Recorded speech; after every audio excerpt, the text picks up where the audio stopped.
Welcome back to my channel. आज मैं आपको डीएवी क्लास 7 सोशल साइंस के चैप्टर 23 मार्केट अराउंड अस का एक्सप्लेनेशन देने वाला हूँ। स्टूडेंट्स, इससे प्रीवियस सारे चैप्टर्स के explanation and solution videos upload है। यदि आपने वीडियोस को नहीं देखा है तो नीचे डिस्क्रिप्शन पे आपको लिंक मिल जाएगा और ऊपर आई बटन वीडियो दे दूंगा, तो इन वीडियोस को आप लोग जरूर से जरूर देख लीजिएगा। तो आज मैं आपको इस चैप्टर का एक्सप्लेनेशन देने वाला हूँ। चलिए हम लोग शुरू करते हैं। अपने डे टू डे लाइफ में हम लोगों को मार्केट के सर्विस की ज़रूरत होती है। कॉमनली मार्केट जो एक ऐसा प्लेस है जहाँ पे दुकानदार जो है दुकानों में वेजिटेबल्स बेचते हैं, सब्जियाँ बेचते हैं, ठीक है, कपड़े बेचते हैं, स्टेशनरी के सामान बेचते हैं।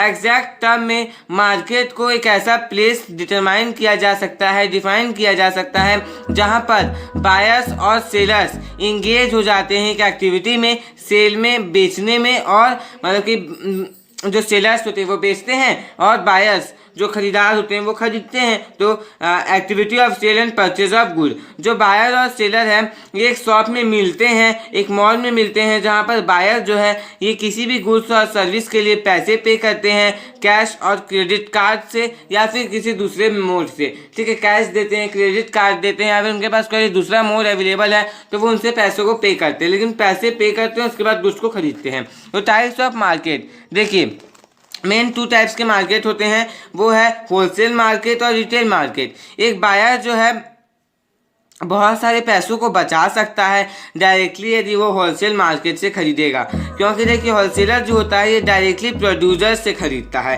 और मैन्युफैक्चरर से खरीदता है, लेकिन वो स्मॉल क्वांटिटीज में नहीं बेचता है, वो बल्क में बेचता है। तो बल्क में कौन खरीदता है? उसे बल्क में रिटेलर्स खरीदता है।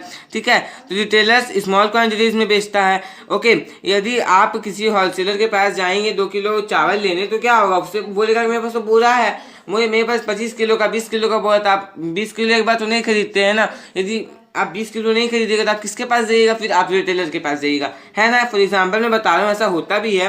ओके, तो आप रिटेलर के पास जाइएगा, पैसे आपके बहुत बचेंगे, लेकिन आपको वहाँ पर उतना जितना आप मांग रहे उतना नहीं मिलेगा। तो आपको रिटेलर के पास जाना पड़ेगा जहाँ पर आपको कुछ पैसे ज़्यादा भी लग जाएंगे। ओके,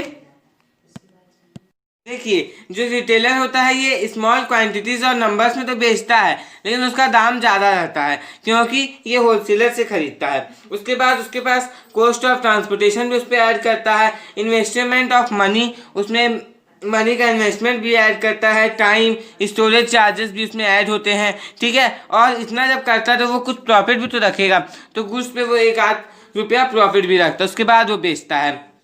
ठीक है, यदि पेमेंट राइट अवे नहीं बनाए गए तो गुड्स को क्रेडिट में खरीदा गया तो जो रिटेलर है वो अपने मार्जिन को भी बढ़ा देता है। ओके, सभी सिटी के पास एक होलसेल मार्केट होता है जहां पर से गुड्स जो है सप्लाई किए जाते हैं रिटेलर्स के पास। हैंस डिफरेंस होता है गुड्स के प्राइजेस में होलसेल मार्केट में और रिटेल मार्केट में।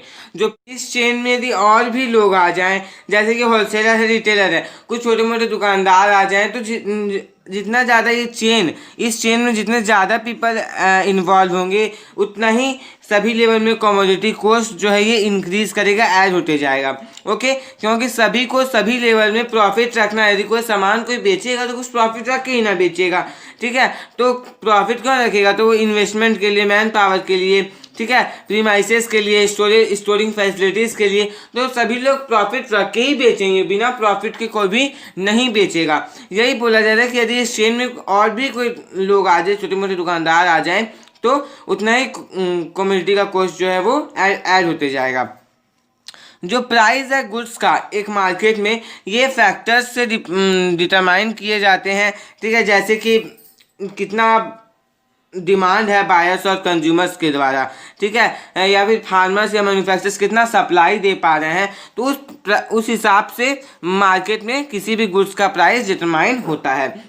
जो डिमांड है किसी भी गुड के लिए उसे इस प्रकार से डिफाइन किया जा सकता है कि पीपल उसको खरीदना चाहते हैं और उसके लिए कितना पैसा देना चाहते हैं, कितना वो पे करना चाहते हैं। ठीक है, एक कमोडिटी के लिए सप्लाई ऑफ गुड ये एक ऐसा क्वांटिटी है जिस हिसाब से सप्लायर्स जो है ये मार्केट में उस चीज़ को पुट कर रहे हैं, मार्केट में चीज़ों को दे रहे हैं। ठीक है ना, तो वही सब आप लोगों को डिमांड और सप्लाई को समझना होगा स्टूडेंट्स। ये बहुत ही इंपॉर्टेंट टॉपिक है आप लोगों के लिए समझने के लिए। ओके, जब भी किसी भी प्राइस किसी भी गुड का प्राइस राइज करता है, मतलब कि दाम बढ़ता है तो उसका जो सप्लाई है वो भी बढ़ जाता है। ठीक है, जब प्राइस कम होता है, जैसे प्राइस कम हुआ तो सप्लाई भी क्या हो जाता है, कम हो जाता है। कि जब अभी प्राइस कम हो गया है तो सप्लाई भी कम हो जाता है, लेकिन जैसे ही प्राइस बढ़ता है वैसे ही उसका सप्लाई भी बढ़ जाता है। ब्रिटिश पीरियड के दौरान जो फार्मर्स थे इन्हें फोर्स किया जाता था कि आप कॉटन ग्रो कीजिए, क्योंकि जो ब्रिटिश इंडस्ट्रीज हुआ करते थे इन्हें ह्यूज अमाउंट ऑफ, बहुत बड़े अमाउंट में कॉटन की आवश्यकता होती थी रॉ मटेरियल्स के तौर पे। Okay, do you know buying and selling जो है ये बिना मार्केट प्लेस में जाए भी होता है।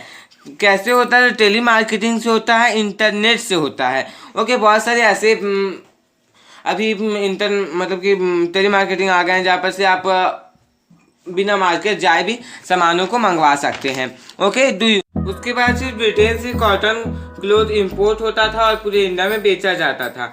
ओके, ये फैटल ब्लो था इंडियन वीवर्स के लिए, जिन्होंने इंडियन कॉटन इंडस्ट्री को डिस्ट्रॉय कर दिया। ओके, इंडिपेंडेंस के बाद इंडियन मार्केट जो है ये लॉन्ग वे में आया।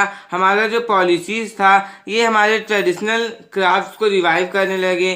ठीक है, इंडियन इंडस्ट्रीज को सेफगार्ड करने लगे, सेट अप करने लगे। ओके, तो कॉटन के प्लेस में, रॉ मटेरियल के तौर पे कॉटन के प्लेस में जो एक्सपोर्ट हुआ कॉटन क्लोथ का वो बढ़ा। ठीक है, वो इनकरेज हुआ। करेंटली इंडिया जो है ये पूरे वर्ल्ड में गारमेंट्स को एक्सपोर्ट कर रही है। ओके, और हमारी जो फैशन इंडस्ट्री है ये भी बायर्स को अट्रैक्ट करता है, आकर्षित करता है। ठीक है, फैशन शो को ऑर्गेनाइज करके इंडिया में। ओके, उसके बाद क्या है कि बायर्स जो है इंडिया में आते हैं, कहाँ से? तो पेरिस से आते हैं, मिलान से आते हैं। ठीक है, जो कि फैशन कैपिटल्स है वर्ल्ड के। और भी बहुत सारी जगहें हैं।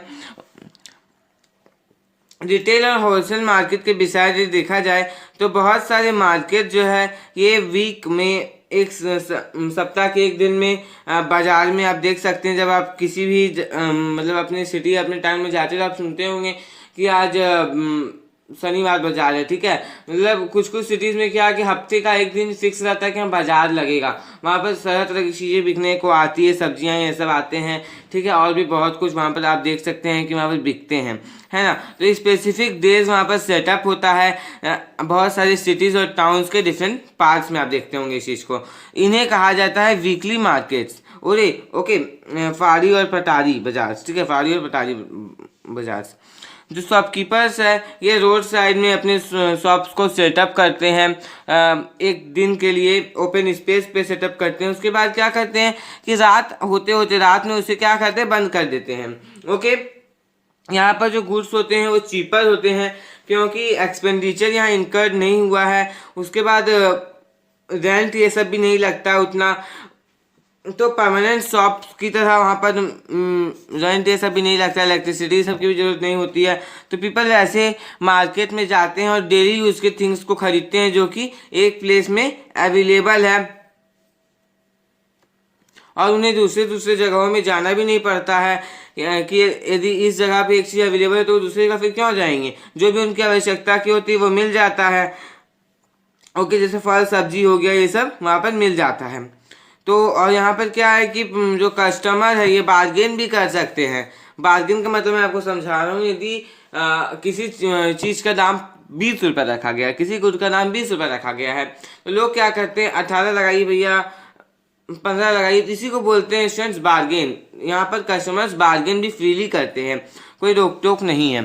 जैसे कि आप देखिए इस फिगर में यही वीकली मार्केट और पटारी बाजार है। ठीक है, देखिए यहाँ पर क्या देख रहे हैं कि यहाँ पर सब्जियाँ लगी हुई है, कुछ फल भी आप देख सकते हैं यहाँ पे, तो लोग वही सब खरीद रहे हैं। ठीक है ना, कितना भीड़ है आप देखिए। यही हो गया वीकली मार्केट, सप्ताह के एक दिन यहाँ पर मार्केट लगता है। अब डू यू नो देखते हैं मार्केटिंग जो है ये एडवर्टाइजिंग से डिफरेंट है, अलग है। एडवर्टाइजिंग जो है ये परसुएड करता है कस्टमर को कि बाई करिए, खरीदिए, लेकिन मार्केटिंग एक सिस्टमेटिक प्लानिंग है जो कि बायर को लाता है, सेलर को लाता है बाइंग और सेलिंग करने के लिए। ठीक है, क्योंकि बायर क्या करते हैं, जो खरीदार होते हैं वो चीज़ों को खरीदते हैं, बाई करते हैं, और सेलर क्या करता है, यदि सेलर नहीं बेचे तो कोई सामान बिकेगा नहीं, बिकेगा तो सेलर का क्या काम है, बेचना, और बायर का क्या काम है, खरीदना। यदि बायर को समझ में आएगा, दाम उसको अच्छा लगेगा तो वो खरीदेगा, और उसको नहीं अच्छा लगेगा तो वो छोड़ के दूसरा दुकान जाएगा, है ना। तो एडवर्टाइजिंग और मार्केटिंग में यही डिफरेंस, और भी बहुत सारे डिफरेंसेस है। तो यदि आपके पास आ गया डिफरेंस लिखने एग्जाम में तो आप इस चीज़ को लिख सकते हैं। मार्केट जो है ये सभी समय चेंज होता रहता है, हमेशा वो चेंज होता रहता है। जो होलसेल मार्केट है ये रिटेल गेंस को देते हैं, जैसे कि रिलायंस फ्रेश हो गया, वे दे रहे हैं, रास्ता दे रहे हैं रिटेल गेंस को, जैसे कि रिलायंस फ्रेश हो गया, ठीक है, बिग बाजार, शॉपर्स स्टॉप, विशाल मेगा मार्ट, ये सब, ठीक है। ये डिफरेंट सिटीज़ में एक चेन स्टोर्स चलाते हैं, चेन स्टोर्स, ठीक है। इन्होंने पॉपुलैरिटी को गेन कर लिया है क्योंकि ये डायरेक्टली क्या करते हैं, ये प्रोड्यूसर्स से खरीदते हैं। जैसे कि यदि कोई रिटेल छोटा मोटा दुकान है तो वो कहाँ से जाकर खरीदेगा, वो होलसेलर से ज़्यादा खरीदेगा, तो वहाँ से वो खरीदते। लेकिन ये सब जो है ये डायरेक्ट प्रोड्यूसर से खरीदते हैं, मैन्युफैक्चरर से खरीदते हैं, और उसे कस्टमर्स को बेचते हैं, कंज्यूमर्स को बेचते हैं, एक रिजनेबल प्राइस में बेचते हैं और एक कंफर्टेबल एटमोसफियर में बेचते हैं। बहुत सारे पीपल जो है ये डे टू डे रिक्वायरमेंट के लिए, जो उनकी डेली की रिक्वायरमेंट वाली चीज़ें होती है उसके लिए नेबरहुड की दुकानों को प्रेफर करते हैं, क्योंकि वो वहाँ पर कभी भी जा सकते हैं, सुबह भी जा सकते हैं, रात में भी जा सकते हैं, दिन में भी जा सकते हैं। लेकिन हर जगह तो ऐसा नहीं है। दुकानें, बगल वाली दुकानें ठीक है ना, लेकिन आप कहीं मॉल ये सब में जाइएगा तो वहाँ फिक्स टाइम हो जाएगा, इतना बजे खुलेगा इतना बजे बंद होगा, है ना। लेकिन अपने घर के पास यदि कोई नेबरहुड में यदि एक दुकान है तो वहाँ पर क्या, आप कभी भी जाइए, वहाँ पे आपको सामान मिल जाएगा, सुबह की दुकान खुला सुबह आपको मिल जाएगा। उसके बाद क्या है कि नेबरहुड के दुकानदार क्या है, जो कस्टमर है वो भी शॉपकीपर को जानता है, और जो दुकानदार है वो भी कस्टमर को जानता है कि हाँ ये बगल वाले घर का, ये यहाँ पे रहता है, यहाँ पे रहता है, ठीक है। तो क्रेडिट भी है, लोग क्रेडिट पे भी खरीद लेते हैं, उधार में भी खरीद लेते हैं। तो गुड्स क्या है, अवेलेबल है क्रेडिट पे भी, भाई कल पैसा देंगे ऐसा, ठीक है। तो पेमेंट क्या किया जाता है कि लेटर डेट में भी दिया जाता है, सामान ले लिया 4-5 दिन बाद पैसा ला करके दे दिया। इससे क्या होता है कि कस्टमर को भी अच्छा लगता है कि हाँ 4-5 दिन बाद पैसा देना है, और शॉपकीपर तो देता ही उधार। तो यही सब होता है कि नेबरहुड की दुकान में और दूध वाली दुकान में तो ऐसा आप नहीं ना कर सकते, जो आपको पहचान का नहीं है वो आपको उधार तो देगा नहीं, है ना। तो बस मॉल में आपको उधार तो मिलेगा नहीं, तो आपको, इसलिए लोग जो है नेबरहुड के दुकानों को क्या करते हैं, प्रेफर करते हैं। इसमें क्या होता है कि कंज्यूमर्स का भी, कस्टमर्स का भी कन्वीनियंस हो जाता है। अब देखते हैं मार्केट्स एंड डेमोक्रेसी। देखिए, जैसा कि आप जानते हैं कि डिफरेंट टाइप्स ऑफ मार्केट है, जैसे कि रिटेल स्टोर हो गया, मॉल्स हो गया, होलसेल शॉप्स हो गए, या और इसके साथ साथ वीकली मार्केट्स हो गए, इसे पटारी बाजार भी कहा जाता है। वो डिफरेंट पीपल्स के द्वारा ओन किए जाते हैं। एक तरफ यदि देखा जाए तो हमारे पास शॉपकीपर्स है, जो कि अपने शॉप में अपने शॉप को जो डिफरेंट एरियाज़ में सेटअप करते हैं वीक के स्पेसिफिक डेज में, ओके। वो अपने गुड्स को होम में रखे रहते हैं और ट्रांसपोर्ट करते हैं, उसको बेचते हैं अपने आप, और अपने फैमिली मेम्बर्स के असिस्टेंट से भी बेचते हैं। दूसरी तरफ यदि हम लोग देखें चेन स्टोर में देखा जाए तो जहाँ पर ऑनर जो है डेकोरेट करने में बहुत सारे मनी को यूज़ करते हैं, अधिक से अधिक पैसा वो लगाते हैं, ठीक है। उसके बाद स्टॉक चाहिए उतना मॉल्स ये सब में, उसके बाद मेंटेनिंग भी करना है, चीज़ों को मेंटेन भी करना है। तो शॉपकीपर्स जो है ये अर्न भी करते हैं, और अनइक्वल अमाउंट्स, मतलब कि लगाते भी है और अर्न भी करते हैं। ऐसा नहीं कि जितना लगाया उतना ही अर्न करते हैं, वो उससे ज़्यादा भी अर्न करते हैं। क्या होता है कि लॉस हो जाता है, उससे कम भी अर्न कर पाते हैं, ठीक है। तो शॉपकीपर लगाते भी है और अनइक्वल अमाउंट्स ऑफ मनी को भी अर्न करते हैं। सिमिलरली यहाँ पर कुछ डिफरेंसेस है कस्टमर्स की कुछ पावर को बाई करने में। एक बायर जो है ये सिर्फ चीप गुड्स को खरीद सकता है, वो महंगे महंगे गुड्स को नहीं खरीद सकता वीकली मार्केट से। वहीं पर यदि कोई दूसरा कस्टमर है वो क्या कर सकता है कि ब्रांडेड आइटम्स को प्रेफर करेगा टॉप स्टोर्स में जा करके, नहीं वो ब्रांड का खरीदेगा, उसे ब्रांड नेम चाहिए किसी भी चीज़ पे, है ना, तो ब्रांडेड आइटम्स को प्रेफर करेगा। वहीं पर जो लोग उतने सक्षम नहीं कि वो ब्रांडेड आइटम्स, महंगे से महंगे आइटम्स को प्रेफर कर पाएँ, तो वो क्या करेंगे, वो सिर्फ चीप गुड्स को करेंगे, सस्ते चीज़ों को करेंगे। या आटा खाना है तो जो सबसे अच्छा आटा है उसे लोग खाएंगे, जो ऊपर के दर्जे के लोग हैं। लेकिन जो कम है, उतना अमीर नहीं, तो वो क्या करेंगे, नॉर्मल आटा खाएंगे। ऐसा नहीं कि वो नहीं खाएंगे, लेकिन होता क्या है स्टूडेंट्स, देखिए एडवर्टाइजिंग एंड डेमोक्रेसी चैप्टर में आपने इस चीज़ को पढ़ा था कि जो एडवर्टाइजमेंट होता है ये छोटे छोटे लोगों को उतना वो एडवर्टाइज नहीं कर पा रहे, उनका आटा भी नहीं बिकता, और लोग जो होते हैं वो सोचते हैं कि अपने बच्चों को, अपने लव्ड वंस को मैं एक ब्रांडेड आइटम नहीं खिला पा रहा हूँ, है ना। तो लोगों के मन में ये सोच आने लगती है, लेकिन ऐसा बिल्कुल भी नहीं होना चाहिए। जो सेलिंग है, जो बेचने का तरीका है, जो लोग खरीदते हैं, ये सब सभी चीज़ जो है मनी पर डिपेंड करता है कि कितना पैसा उनके पास है, ठीक है, कितना रुपया उनके पास है। उसके बाद क्या है कि गुड्स अब पहुंचता है कस्टमर के पास, चेन ऑफ मार्केट से पास होकर के कस्टमर के पास लाया जाता है। ये जो चेन है ये गुड्स के सप्लाई में हेल्प करते हैं जो कि डिफरेंट एरियाज में प्रोड्यूस होते हैं ताकि वो कस्टमर्स को कहीं भी मिल सके। जो सेल है गुड्स का, ये क्या करता है कि प्रोडक्शन को इंक्रीज करता है, जो कि आगे जाकर के न्यू अर्निंग अपॉर्चुनिटीज़ को प्रोवाइड करता है ज़्यादा पीपल्स के लिए। लेकिन सभी लोग जो है ये इक्वल बेनिफिट नहीं प्राप्त कर पाते हैं मार्केट में इन अपॉर्चुनिटीज़ का। ओके, अब देखते हैं डू यू नो। देखिए 2 टाइप्स ऑफ मार्केट होते हैं एक इकोनॉमी में। कितने टाइप्स ऑफ मार्केट होते हैं? 2 टाइप्स। पहला है कमोडिटी मार्केट, दूसरा है फैक्टर मार्केट।